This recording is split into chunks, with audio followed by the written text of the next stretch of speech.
Welcome to session 2 of the Frequency Bone Summer Music Connection 5. Well, I'm going to look at the very beginning of playing right now. The summer is called Playing Through the Years, and I think if we go in order from the start of our playing throughout the years, we'll see if there's anything we can pick up in looking at this life cycle. It's really a life cycle. So as I talked about on some of the introduction last week, in the beginning, there was a desire or not. There was a big brother and an addict that had a trombone, and there was an opening in a band. All these different things. But then to actually make that start, say, okay, I'm going to do this. Parents say, yes, let's go to the music store and get you an instrument, the one you are going to be playing, and let's see what happens. And I remember my experience so well. Oh yes, I wanted to play trombone when I was about 4 years old. I had to wait a long time because my mother called the school and they said, well, wait a minute, how old is he?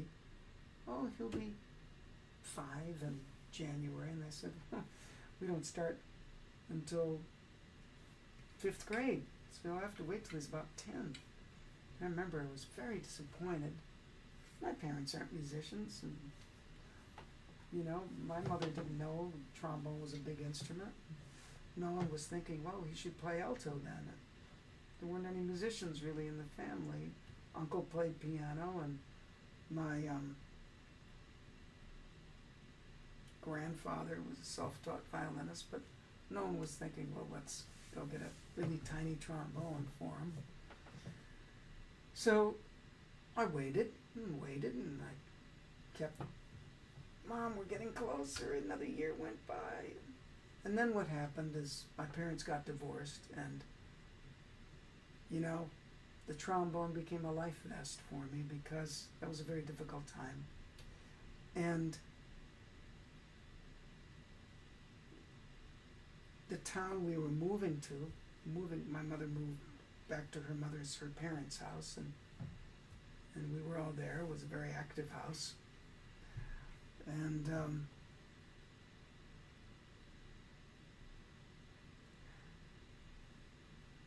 I remember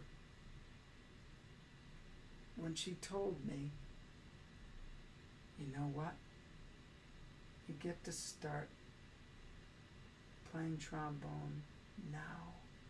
And you don't have to wait a year, because I was 9 when they got divorced. And I would have had to wait another year. But this school system in St. Paul, Minnesota, you could start in 4th grade.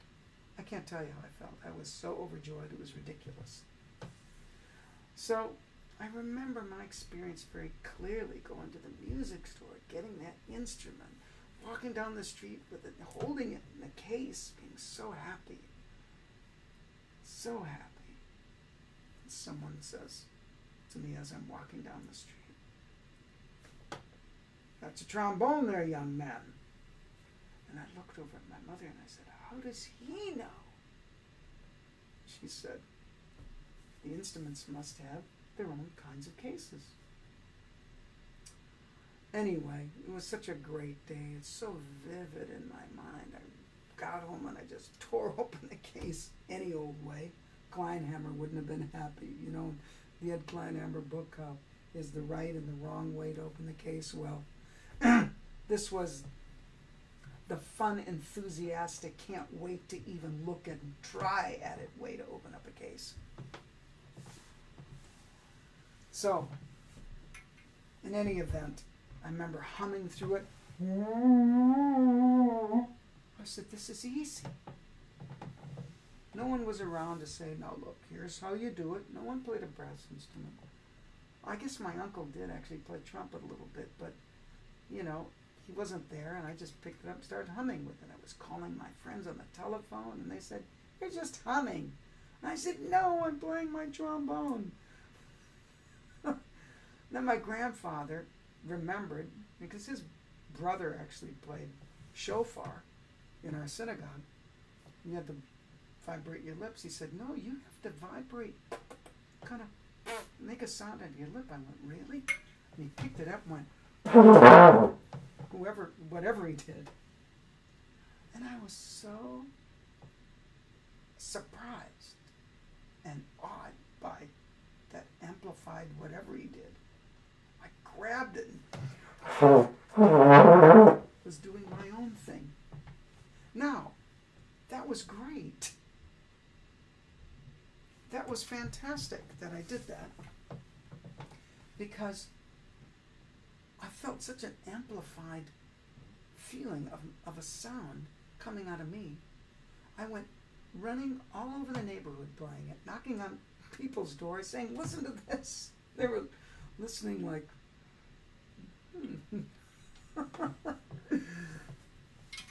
but they could see I was very excited. And then I had 6 free music lessons. And here's the point I want to make.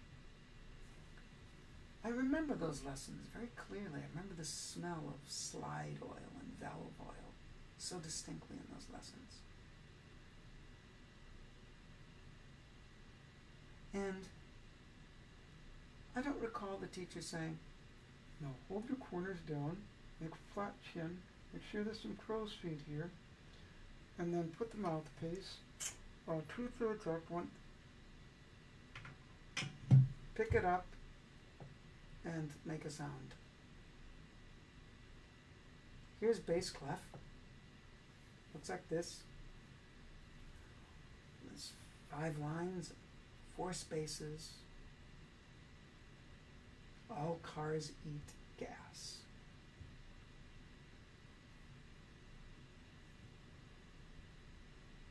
Spaces. Good boys do fine always. Lines. And there's that F, right? And it was a whole note. It was out of the Rubank Elementary book. And we just kind of lightly, easily, uncomplicated, acquainting ourselves with some of the very basic parts.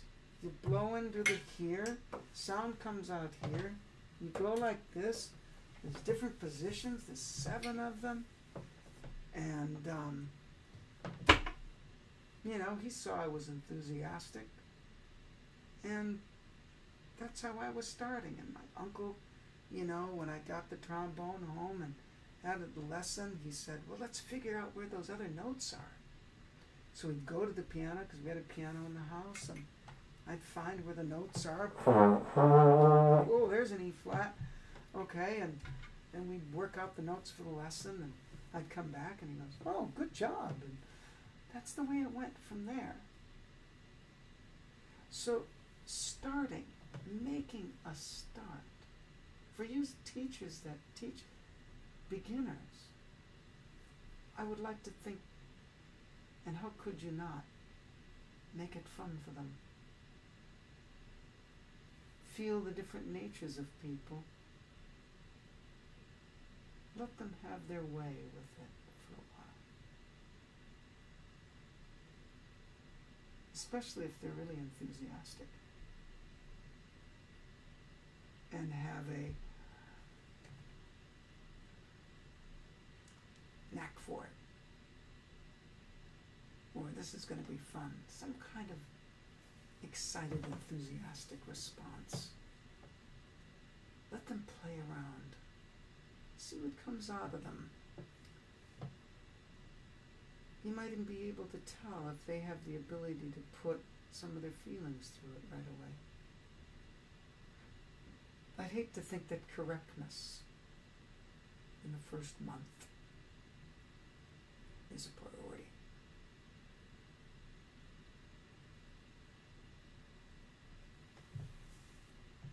Making a start. making an enthusiastic start, even if it's someone who's shy, how can you warm them to it a little bit? Oh, try that.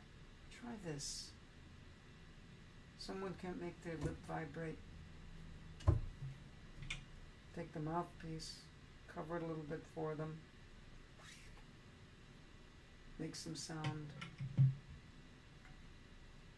Be creative. It's a great time for a teacher to be creative. How can you fold in some good habits in the midst of these formative years? If you can demonstrate some for them, great. I didn't have, my first teachers weren't trombone players, so no one was showing me the right way to do anything. When I went to a trumpet player, he was really my first brass teacher. He showed me this smiling embouchure, and it was all fun. It was all fun. I was so happy even to get with a group of people. 4th grade band. I mean, oh man, I wish I could have had a tape of that to listen to now. But it was like all these sounds. I remember coming into school, bringing my trombone, and people, this one guy named Craig Newman, went, "Wow, man, is that huge?" Because next to other people who were like carrying drum pads, little pads with them, flutes, clarinets, trumpets, trombone case was just giant. No tubas were around. So, all these things are important. They're important.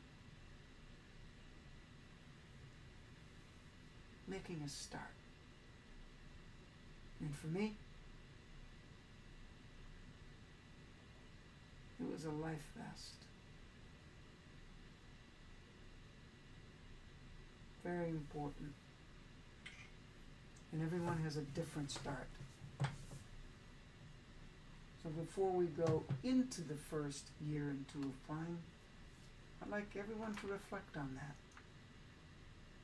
And really take a think of your start, your first note, your first sign of, oh, this is cool, that's this, that.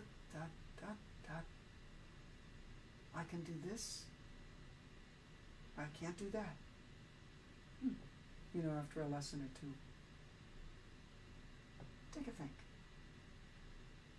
Take a start.